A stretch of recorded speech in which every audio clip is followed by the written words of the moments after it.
Disiarkan langsung dari Kementerian Kesehatan Republik Indonesia, Radio Kesehatan untuk Indonesia yang lebih sehat.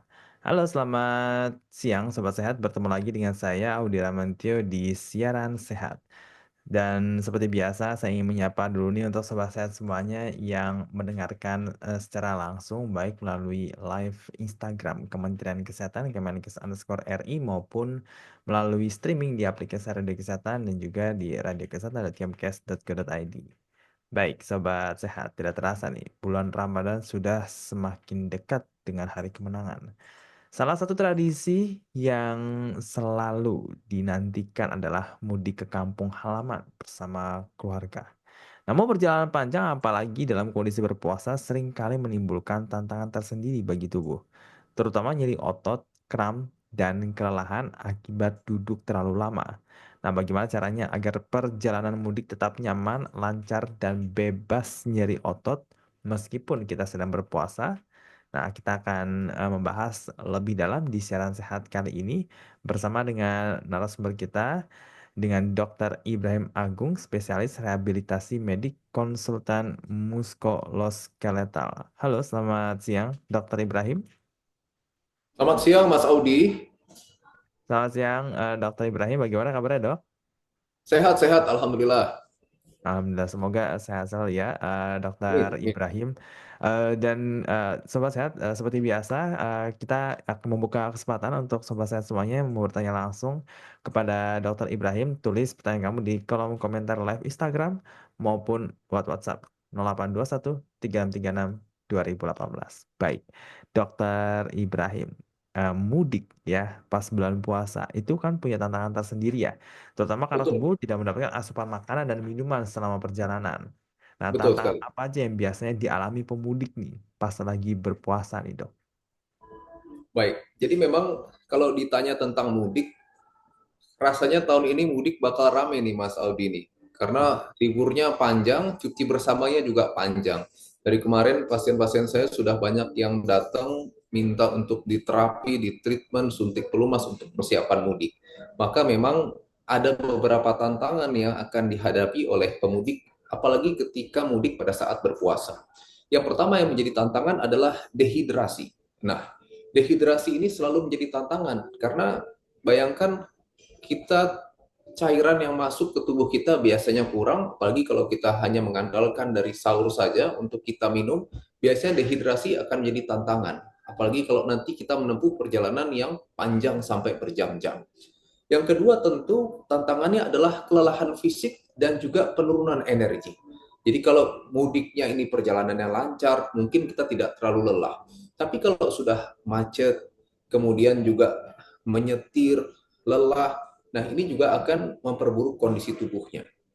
Yang ketiga, perjalanan panjang tentu menjadi tantangan adalah karena adanya posisi yang statis dalam waktu lama. Misalnya kita duduk di mobil, kita duduk di kereta, kita duduk di bis. Ini posisi statis dalam waktu yang lama, berjam-jam. Inilah yang nanti akan menimbulkan ketegangan pada otot. Kemudian juga bisa nanti nyeri di lehernya, di pundaknya, di punggungnya.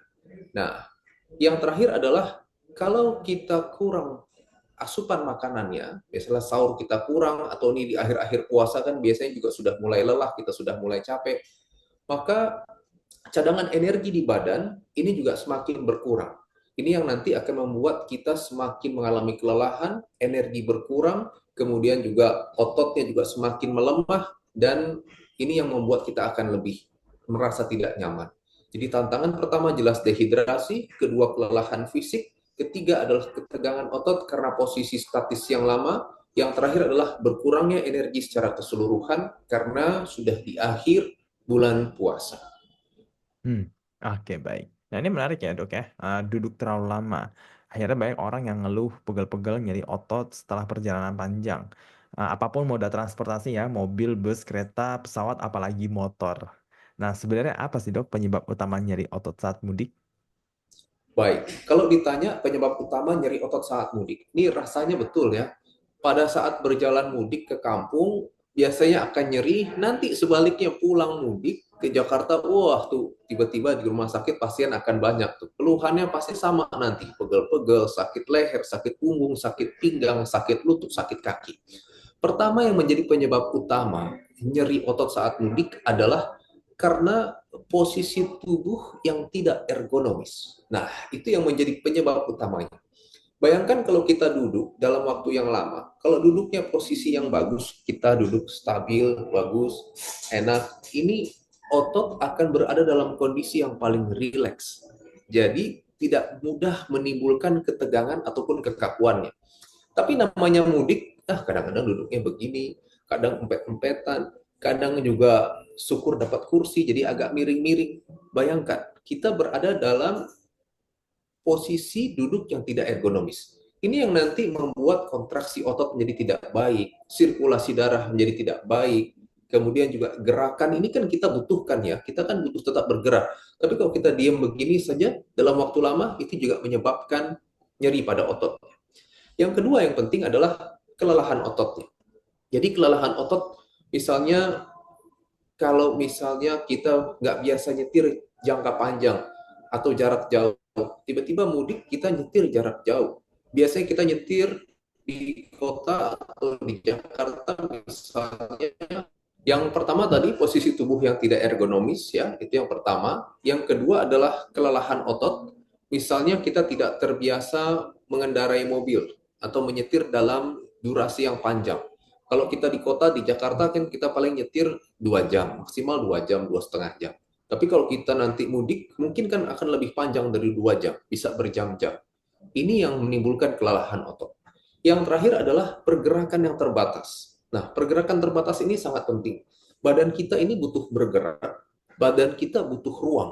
Jadi kalau kita berada dalam satu posisi yang sama, dalam waktu yang lama berjam-jam, ini akan menimbulkan nyeri pada otot. Jadi misalnya duduk terus begini, 4 jam, 5 jam, diam begini saja, tidak terlalu banyak pergerakan, tidak terlalu banyak ruang untuk bergerak, ini nanti akan menimbulkan nyeri pada ototnya, yang mungkin akan didapatkan para pemudik ketika mudik nanti.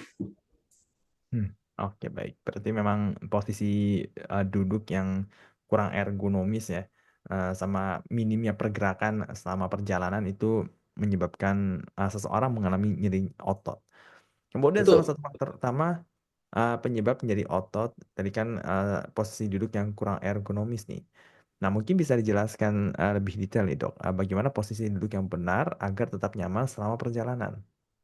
Baik, saya akan sharing dulu dengan beberapa posisi ya, mudah-mudahan bisa dilihat dari samping nanti. Pertama kita mulai dulu dari punggungnya dulu. Baik. Punggung yang ideal adalah punggung kita berada dalam posisi yang tegak. Jadi kalau saya duduk dari samping begini, ini bungkuk ini nggak boleh. Kalau Hmm. bungkuk begini, ini akan menyebabkan kekakuan pada leher dan pada pundaknya serta punggungnya. Jadi mau tidak mau duduk kita harus tegak seperti ini. Di awal rasanya kayak kaku, tapi sebenarnya posisi yang ergonomis, yang tegak ini, kontraksi otot itu sangat minimal. Jadi kita nggak akan gampang capek sebenarnya. Kemudian yang kedua, bahu dan leher. Jadi bahu dan leher kita harus rileks, jangan terlalu begini, juga jangan sampai begini, bahunya rileks, dengan leher kalau ada sandaran kita bisa mempertahankan kelengkungan lehernya. Jadi dia tersupport dengan baik seperti ini. Nah, gitu. Tapi kalau tidak ada sandaran, minimal kita bisa memakai itu bantal yang donat itu untuk kita taruh sehingga mempertahankan leher tidak terlalu ke kanan atau ke kiri.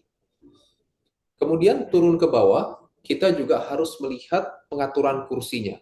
Pastikan kursi ini tidak terlalu ketinggian atau kerendahan untuk kita, dengan lutut tetap bisa membentuk sudut kurang lebih 90 derajat. Kalau bisa lutut sedikit lebih tinggi dibandingkan dengan pinggang. Jadi kalau ini ada pinggang, kalau bisa lututnya agak sedikit lebih tinggi, jadi duduknya tidak seperti apa, tidak seperti begini, tapi tetap kita mempertahankan duduk yang posisi tegak seperti ini. Kemudian turun ke bawah, kaki. Kaki juga sangat penting. Kaki ini sebisa mungkin harus menapak di lantai. Jadi kalau misalnya kakinya itu menggantung, ini juga akan membuat kakinya pegal. Jadi kalau bisa, kaki bisa menapak di lantai, Sehingga secara kesimpulan, mulai dari tulang belakang ke pinggang ke paha itu membentuk sudut 90 derajat, kemudian dari paha ke lutut membentuk sudut 90 derajat, dari kaki membentuk 90 derajat. Nah, sebisa mungkin seperti itu. Ini adalah posisi yang paling ergonomis, posisi yang paling santai, posisi di mana kontraksi otot itu tidak terlalu banyak, posisi di mana tulang belakang lebih stabil. Jadi kerasanya kayak kaku Mas Audi, tapi sebenarnya ini posisi yang paling rileks dan yang paling nyaman buat badan. Hmm. Saya penasaran nih dok, kalau misalkan kan kursinya macam-macam ya dok ya. Mobil, Betul. bus, kereta kan. Kalau misalkan kursi kereta ya atau kursi mobil mungkin sandarannya bisa kita atur ininya kan, mau ke belakang banget atau mau ke depan banget. Nah, terkait tentang sandaran ini dok, itu baiknya kayak gimana sih dok? Karena kan kita kan kalau misalkan di perjalanan kita pengennya kan kayak relax gitu kan, bahkan pengennya ketiduran gitu di jalan gitu kan. Jadi sandarannya tuh di ke belakangnya, jadi kita tuh duduknya begini banget nih dok. Nah, terus kepalanya kan karena biasanya kalau ada yang punya bantal donat itu mungkin pakai di sini. Tapi kan kalau nggak ada kan biasanya kan tetap begini aja nih dok. Terus kalau tidur kan kayak gini gini gitu. Nah itu tuh sebenarnya gimana sih dok tipsnya saat perjalanan panjang seperti itu kan? Karena kadang kita juga nggak bisa ngatur ya kalau ketiduran atau mungkin kayak sandaran kursinya gitu. Itu baiknya kayak gimana dok? Betul. Jadi kalau misalnya kita harus bedakan dulu dalam posisi sedang mau istirahat atau kita posisi tanda kutip posisi standar. Tapi prinsipnya yang pertama, bokong ini harus nempel ke kursi, mentokin sampai ke belakang. Jadi jangan sampai bokong masih ada jarak dengan sandaran di belakang. Kalau masih ada jarak dengan sandaran belakang, kita duduknya nanti begini. Dan Hmm. masih ada ruang di antara bokong dengan sandaran. Hmm. Tapi kalau kita sudah bisa bokong duduk, mentok ke sandaran, badan kita sudah menyandar ke kursi, rata-rata kursi sekarang, baik di mobil, bis, kereta, pesawat itu sudah menyesuaikan dengan kelengkungan tubuh kita.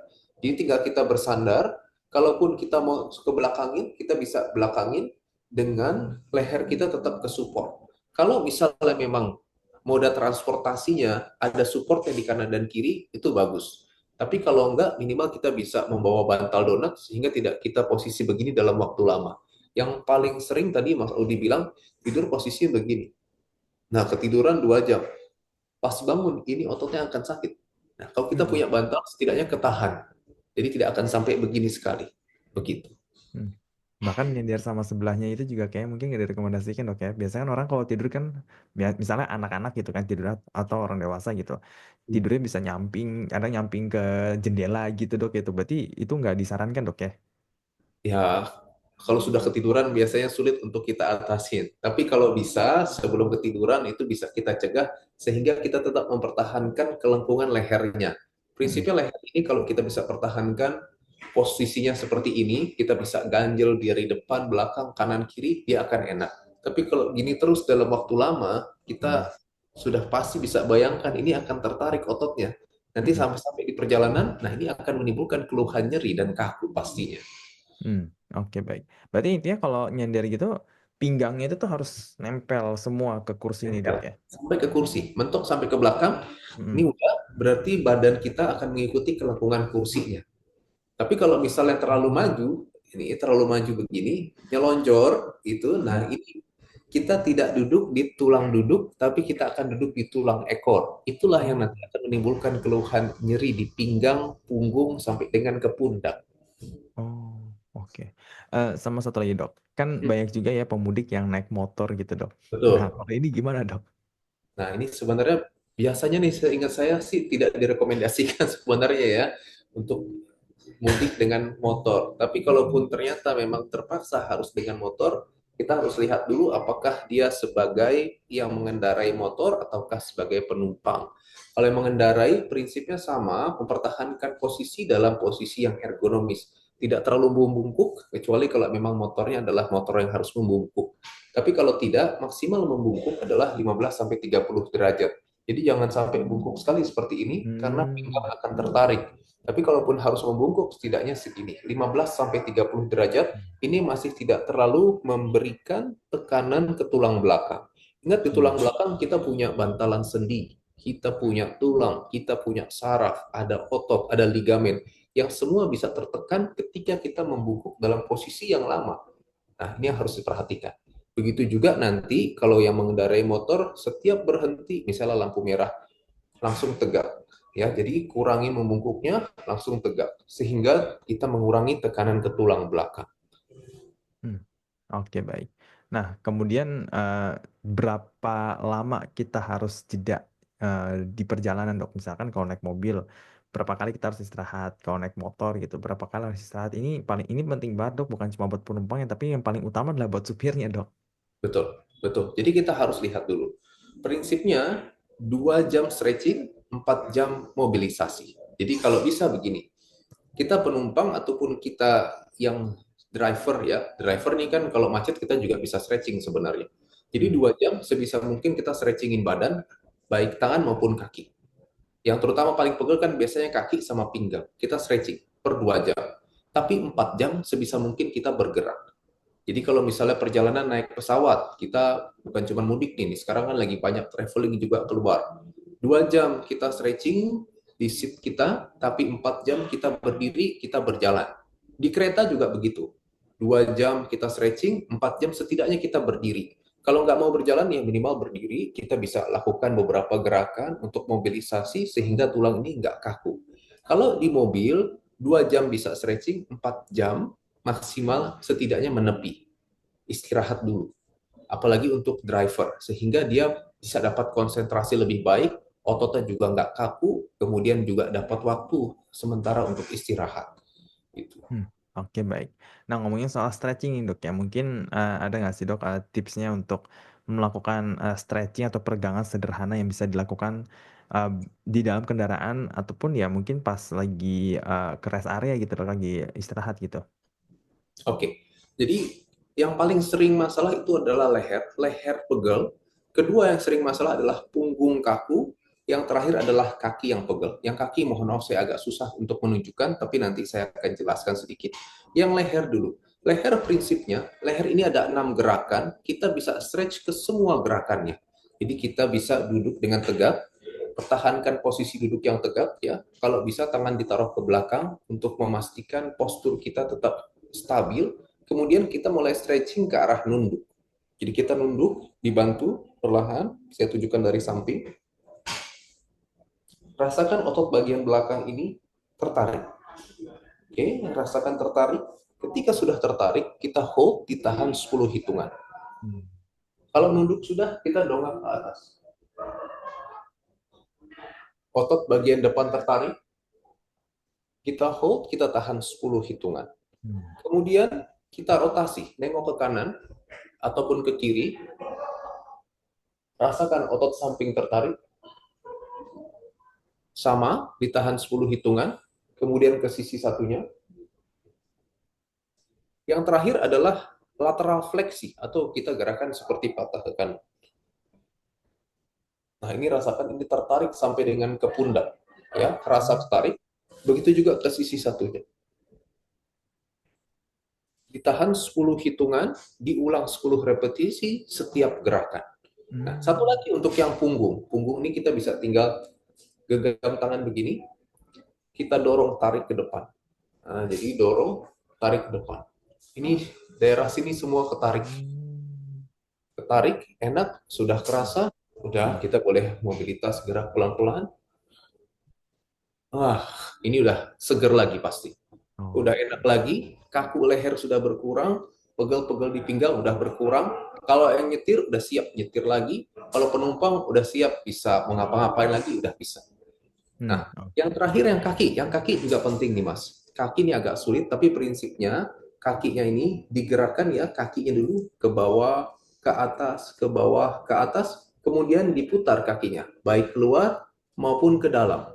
Ya, hati-hati sekali untuk yang kaki, Bapak Ibu, karena memang kaki ini kan kalau terus menggantung ke bawah, bukan hanya masalah otot, tapi aliran darah ini kan ke bawah terus, ya nanti ada resiko bengkak, pembuluh darah tersumbat dan lain sebagainya. Dengan kita menggerakkan, mengkontraksikan ototnya, maka otot ini akan membantu pompa aliran darah yang ada di kaki.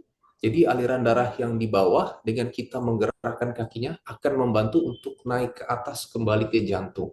Jadi resiko bengkak, penyumbatan, pembuluh darah, dan lain sebagainya yang mungkin terjadi di kaki bisa kita cegah dengan pergerakan kakinya. Jadi jangan cuma leher dan punggung, kaki juga digerak-gerakin. Hmm. Oke, baik. Itu menarik ya, ternyata mudah banget dilakukan gitu kan. Jadi sobat sehat ya jangan lupa untuk dipraktikkan pas lagi mudik nanti. Tapi Dok ada satu nih yang ini kebiasaan banget, ini mungkin kebiasaan banyak orang ya Dok, yang mungkin bisa dokter berikan pencerahan. Biasanya orang tuh kalau lagi pegel kayak gitu kan, intensnya adalah untuk membunyikan ototnya atau tulangnya, krek krek krek krek krek gitu. Leher lah, punggung lah. Nah, mungkin boleh dokter sampaikan ya Dok, sebenarnya ini tuh direkomendasiin atau enggak sih? Dan kalau misalkan dilakukan, apa sih bahayanya? Baik. Jadi memang kan kebiasaan kita nih, retak-retakin jari, ya kan, leher dikeretak-keretak, ya. Hmm. Nah, memang rekomendasikan jelas tidak merekomendasikan. Kalau ternyata memang sudah terbiasa, bisa mungkin bisa tidak terlalu dilakukan secara rutin. Karena memang gerakan seperti itu akan mempercepat terjadinya degenerasi atau kerusakan dari sendi-sendinya. Nanti akan lebih mudah mendapatkan osteoartritis atau pengkapuran di lututnya. Jadi dibandingkan kita keretak-keretak, kalau kita kaku, kita pegel, kuncinya itu stretching. Karena kaku dan pegel itu karena ototnya memendek. Kalau kita keretak-keretak sendiri, itu masalahnya sendinya. Sendi, nanti kita udah keretak, nggak berapa lama, kita pasti pingin keretak lagi. Karena masalahnya bukan di sendinya, tapi di ototnya. Jadi kalaupun misalnya, dok saya udah kebiasaan, dok nggak bisa rasanya kalau nggak dikeretak. Oke, keretak, tapi plus stretching. Jadi kita nggak terbiasa secara psikologis kalau belum dikeretak rasanya belum enak itu. Iya. Tapi kalau kayak tadi misalkan kayak narik kepala ke belakang kanan gitu, itu kadang-kadang lehernya bisa bunyi sendiri dok, krek sendiri. Nggak apa. Padahal nggak Kalau nggak misalnya niat nggak itu. kita maksudkan nggak apa-apa. Kadang-kadang memang kan itu sendinya suka ada slip, kita benerin kayak gitu juga membaik itu bisa. Oke, baik. Baik, ini ada satu pertanyaan dari sobat sehat, Rainel 347. Terapi apa yang bisa dilakukan pada nyeri otot yang sangat maksimal mengantisipasi akan terjadinya gangguan saat akan bersilaturahmi? Baik, pertama kalau nyeri di otot mana dulu itu tentu akan berbeda ya. Tapi prinsipnya kalau sedang nyeri sekali, nah kalau nyeri ini kita bisa bagi dulu nih Mas, antara 0 sampai 10. 0 itu nggak sakit sama sekali, 10 itu sakit sekali. Kalau nyerinya sudah nyeri sedang itu berarti nyeri sudah dari skor 4 sampai 7. Apalagi kalau nyerinya sudah nyeri hebat, nyeri sakit sekali, tentu terapi saja tidak cukup, tapi kita butuh obat ya. Kita butuh obat nyeri atau obat anti radang dan mungkin dipertimbangkan juga obat muscle relaxant atau pelemas otot.